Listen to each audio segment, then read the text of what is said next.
Chosen one, I need you to stop absolutely everything you are doing right now. I don't care if you are tired. I don't care if you think you have heard it all. What I am about to reveal to you requires every ounce of your attention. Because this is not a casual message. This is a confrontation. A confrontation with the truth of what you really are. After everything you have been through. Something that the people around you have begun to notice even though they cannot explain it. Something that even spiritual forces have detected, and they are responding in ways you are going to understand perfectly before this message ends. Before I take you into this revelation, I have already placed something in the pinned comment below, a specific resource prepared for every soul who remains until the very end of this message. Do not go there yet. Stay with me. What I am about to show you must be received in the right order. Check the pinned comment and type Amen to begin now. You didn't just survive what should have destroyed you. You came back from that with a power you didn't have before. And when I say that, even God was terrified. I am not talking about fear as a human understands it.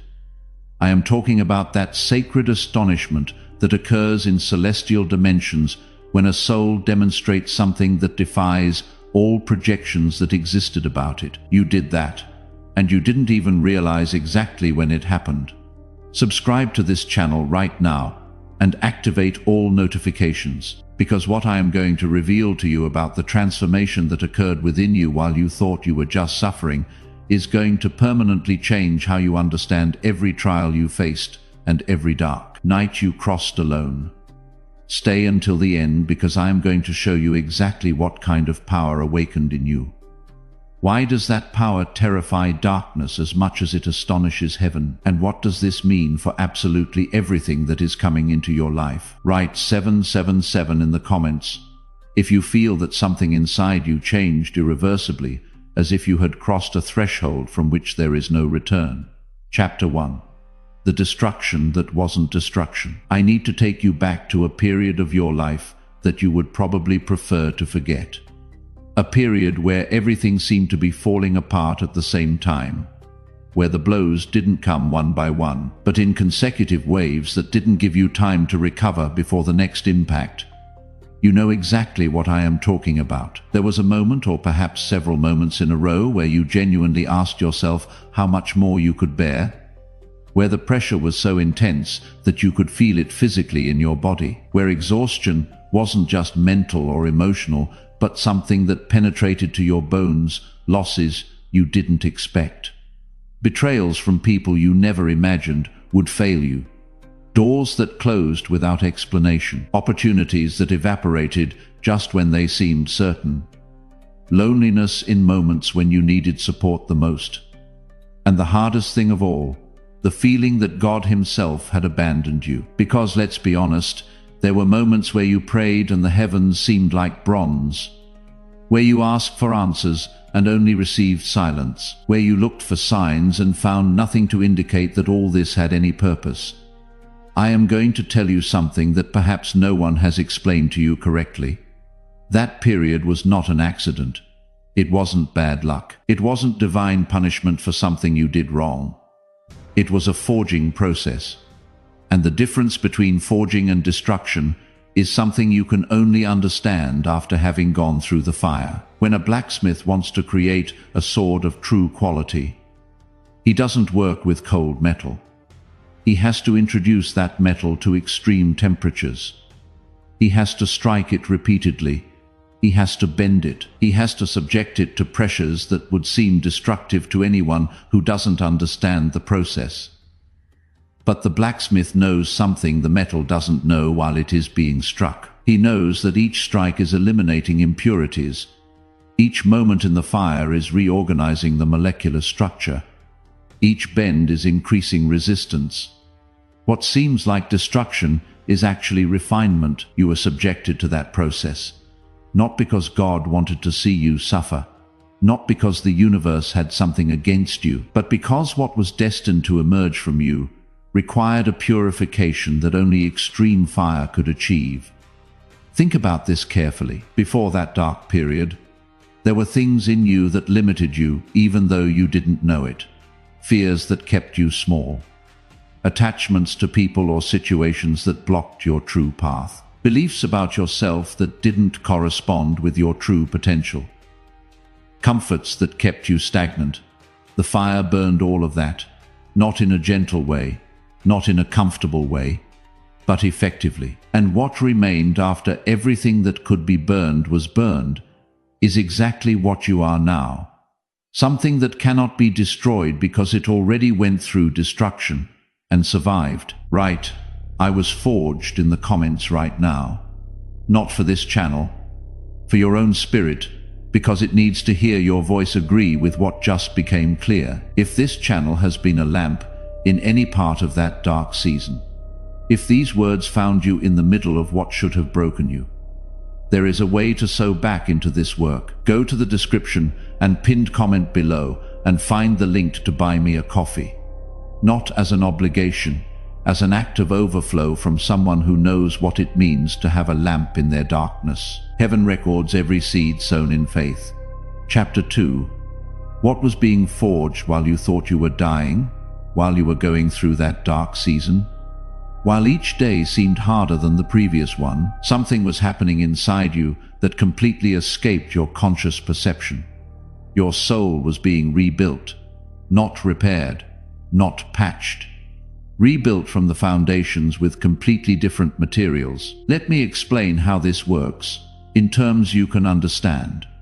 When a building has deep structural problems, it is not enough to paint the walls or change the furniture. Sometimes the only solution is to demolish down to the foundations and build again with a completely different architecture. That is what was happening with you. Your old structure, your old way of processing life, your old identity had built-in limitations that would have prevented what you are destined to manifest. No matter how much effort you put in, that old structure simply couldn't support the weight of your true purpose. Then came the demolition. And while you experienced that as loss, as pain, as apparent senseless destruction, celestial architects were working on the blueprints for something completely new. Each tear you shed was dissolving old foundations that needed to disappear. Each sleepless night was reconfiguring mental patterns that kept you trapped in lesser versions of yourself. Each betrayal was cutting ties with people who would have been obstacles at your next level. Each closed door was redirecting your energy toward directions that your conscious mind couldn't see, but your soul knew perfectly. I am not romanticizing your pain. I am not saying it was easy, or that it should have been like that.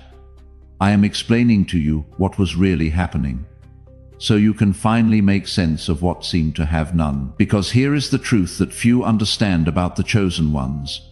The level of fire to which you are subjected is directly proportional to the level of power you are destined to carry. Think about the most transformative figures in spiritual history.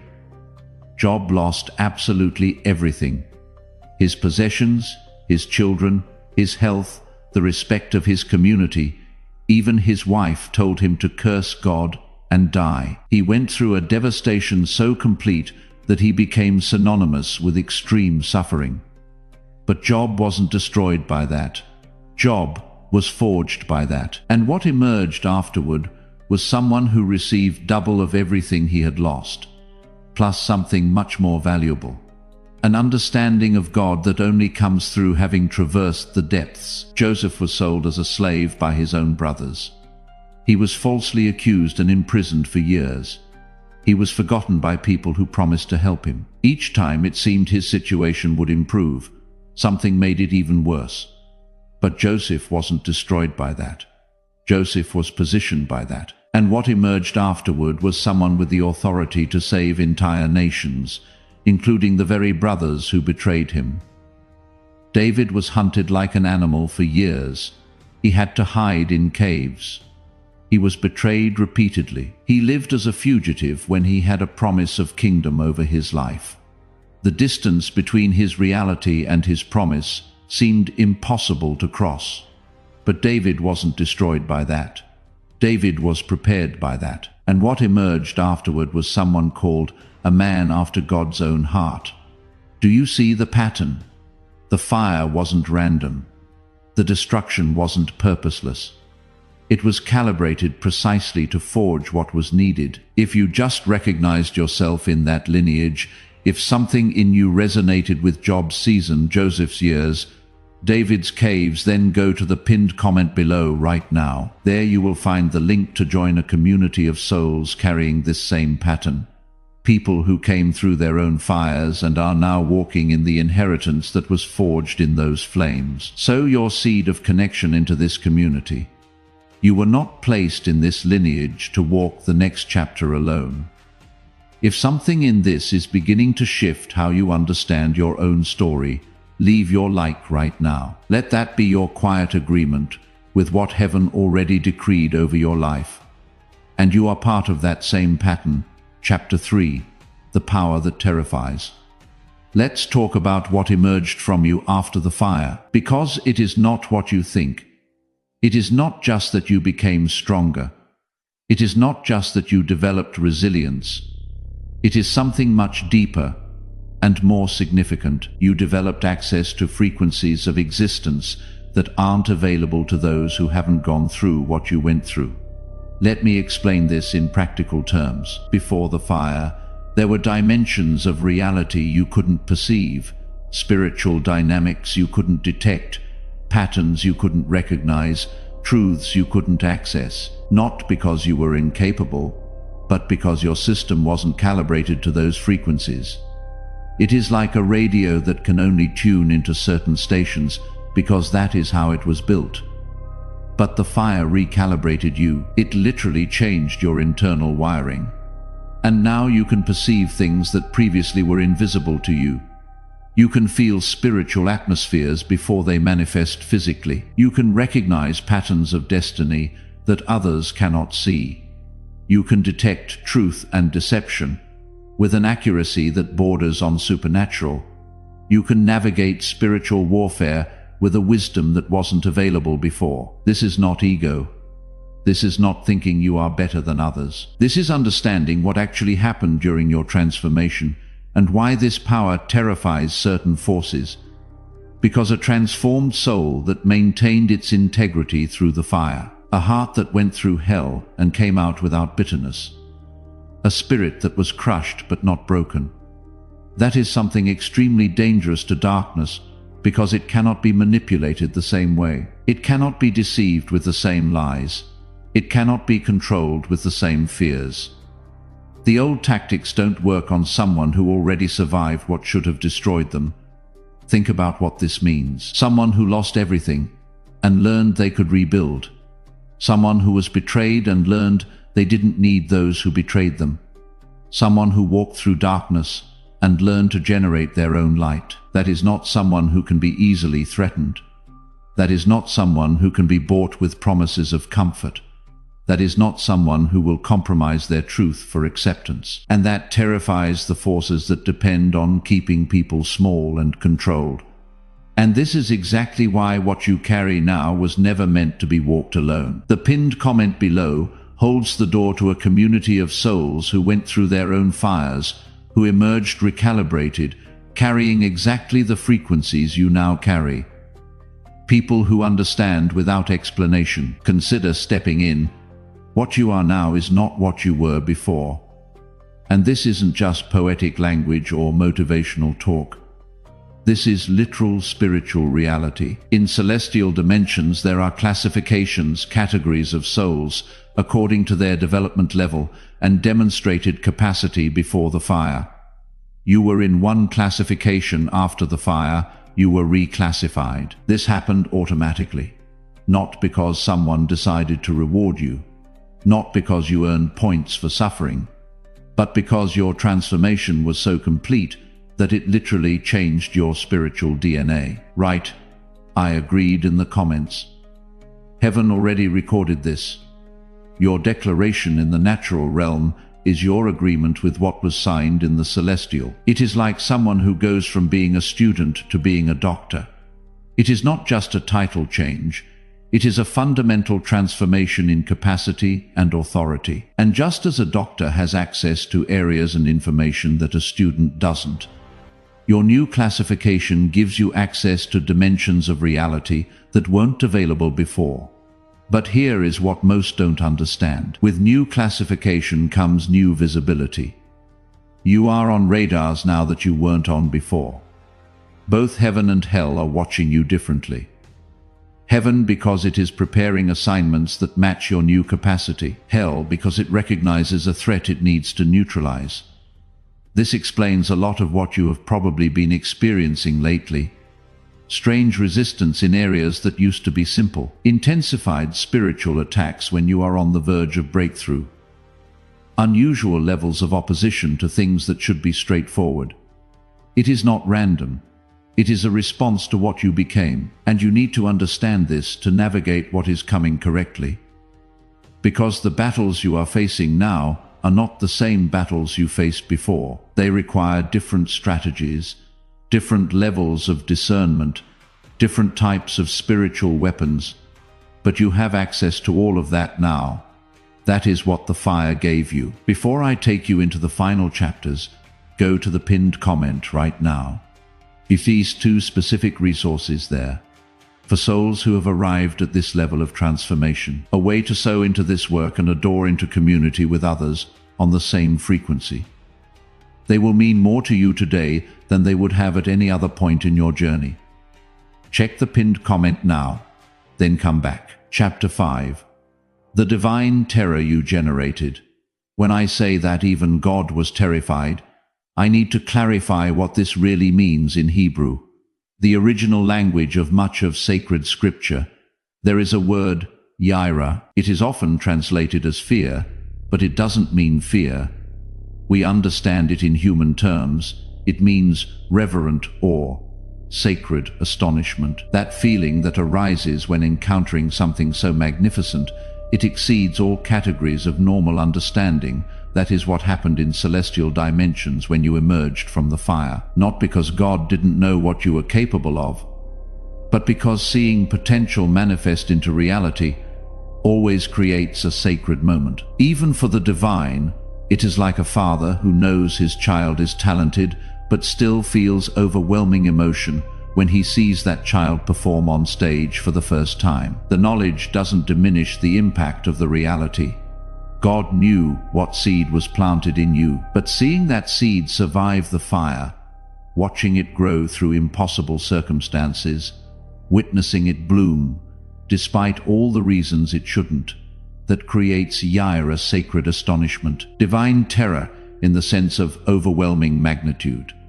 And here is what this means for you. When you generate that kind of response in celestial dimensions, when your transformation is so complete that even heaven pauses in astonishment, you have crossed a threshold from which there is no return. You are not just another believer anymore.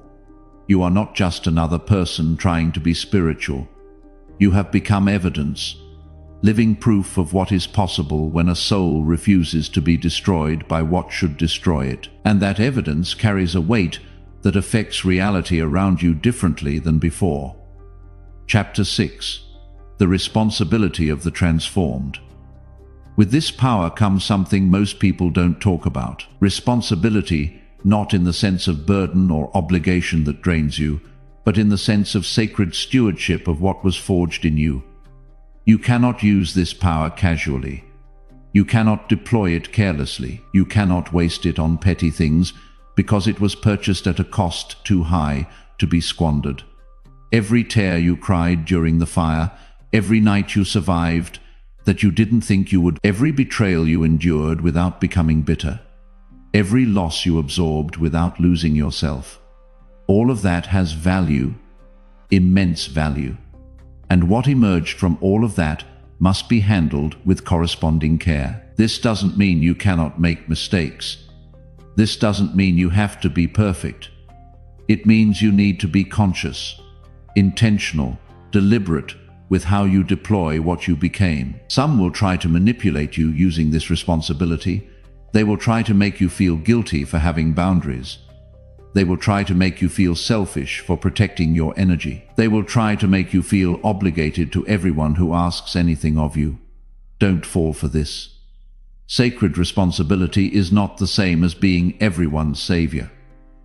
Stewardship doesn't mean availability to all demands. Wisdom knows the difference between a genuine call and manipulation disguised as need. You don't owe everyone access to what the fire created in you. You owe discernment about where and how that power is deployed. And sometimes the most responsible thing you can do is say no to what doesn't align with your true assignment. Chapter 7. The attacks that are coming. I need to prepare you for something. The opposition you are going to face now is different from anything you have faced before. Before the fire, attacks were designed to destroy you. Now that they know they cannot destroy you, the strategy changed. Now they are trying to distract you, divert you, keep you so busy with secondary things that you never deploy what you actually became. Watch for this pattern. Opportunities that seem good but feel wrong. Relationships that seem promising but drain your energy. Projects that seem important but lead nowhere. Controversies that seem worth engaging but consume your focus. All designed to keep your power tied up in things that don't actually matter. The goal is simple. If they cannot destroy your power, at least they can prevent you from using it. If they keep you distracted enough, you will never manifest what you are capable of manifesting. Second tactic: isolation. They are going to try to convince you that nobody understands you, that you are alone in this, that your transformation has separated you from everyone else in ways that cannot be reconciled. And there is some truth to this. Your transformation did separate you from your old version and from people who only related to that old version. But the deception is in making you believe that this separation means permanent loneliness. The truth is that your transformation is preparing you for connections of a completely different kind. People who are on similar frequencies. People who have also gone through their own fires. People with whom you can build something that would never have been possible with those you left behind. Think of one person right now who is in the middle of their own fire. Someone you know is being forged, but doesn't yet understand why. Share this video with them. Not with explanation. Just send it. You become the connection their transformation was preparing them for. What you release to others returns to you with the frequency of the new season. Third tactic: making you doubt your transformation.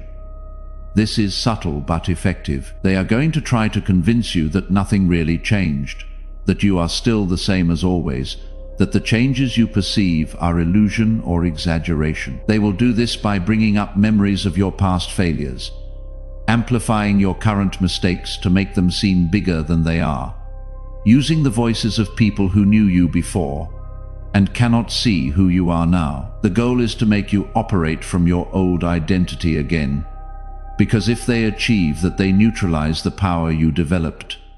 Don't fall for this. The changes are real. The transformation happened. What you are now is fundamentally different from what you were before the fire. Chapter 8. What is coming? Now I need to talk to you about what is being prepared for your life. Because your transformation was not an end in itself. It was preparation for something, and that something is closer than you think. There are doors that are about to open that you didn't even know existed. Opportunities that are going to appear from unexpected directions. Connections that are going to happen in ways you couldn't have orchestrated even if you tried. Resources that are going to flow to you because you now have the internal structure to administer them correctly. But I need to be clear about something. This doesn't come as a reward for having suffered. This mentality that suffering deserves compensation is not exactly how the spiritual kingdom works. What is coming is a result of who you became through the process. It is like someone who developed muscles through intense training and can now lift weights that were previously impossible. The training was hard, but the resulting capacity isn't a consolation prize. It is the natural consequence of what was developed. Your capacity to receive and administer what is coming was developed through the fire. And now that capacity exists, the things that require that capacity can begin to flow to you. I don't know exactly what form this will take in your specific situation. For some, it is expanded influence. For others, it is abundant provision. For others, it is relationships of depth they had never experienced before. For others, it is clarity of purpose that finally allows energy to be focused. But something is coming, something significant, something directly connected to the person you became during the fire. Prepare yourself to receive it, not with anxiety, not with demand, but with the calm expectation of someone who knows the process worked and the results are inevitable. Chapter 9. The message that was recorded for you. When a soul goes through the type of transformation you went through, something is recorded in the celestial archives. Not in all cases, only in those where the response to the fire was extraordinary. Your case was one of those, and there is a message that was recorded specifically for you. Not for chosen ones in general. For you specifically at this moment of your journey. Let me share it with you. To you who went through the fire and emerged without poison in your heart. To you who had every right to become bitter but chose not to. To you who could have justified any darkness but maintained your light. What you did not go unnoticed. Every moment where you chose not to respond with the same energy you received was recorded. Every night where you could have cursed your situation but instead sought to understand, it was observed. Every opportunity for resentment that you rejected was documented. And now that the fire did its work, now that the forging is complete, now that you emerged as something you weren't before, heaven responds. Not with applause that feeds your ego, not with validation that makes you feel superior to others with assignments. Before I continue, go to the pinned comment below. There you will find 2 ways to keep walking with this work. A seed of any size through Buy Me a Coffee, a first fruit offering from the new season that was just decreed over your name. And for those called to something deeper, the community where souls forged by the same fire now walk this next chapter together. I want you to understand what your seed does here. It does not just support a channel. It becomes the reason that another soul, sitting in the middle of their own dark season right now, finds this message at the exact moment they are about to give up. Your seed becomes their fire season lamp. Heaven has a record of every act of generosity sown in the season of breakthrough. Because the purpose of forging was never just to make you stronger for your own benefit. It was to prepare you for specific burdens that require exactly the type of strength you developed. There are people you are going to meet who need exactly what you can now offer. There are situations you are going to face that require exactly the capacity you developed. There are purposes that are waiting for exactly the version of you that emerged from the fire, not as a heavy obligation, as a sacred privilege, because not just anyone can do what you can now do. Not just anyone went through what you went through. Not just anyone paid the price you paid to be where you are now. Walk forward knowing this. You are not the same. You cannot go back to being who you were before, and you wouldn't want to even if you could. What you are now is exactly what is needed for what is coming, and what is coming is exactly what you were forged for. This is what it means that even God was terrified. Not human fear. Divine astonishment at a soul that proved capable of going through fire and emerging more luminous on the other side.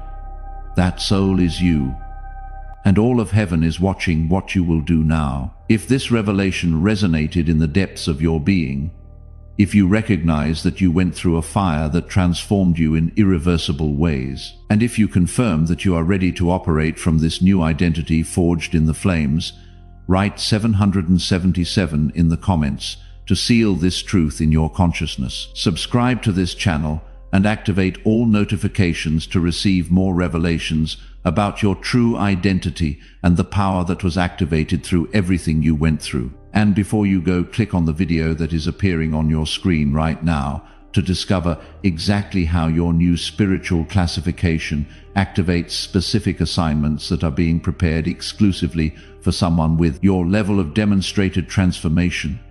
Together, we are stronger.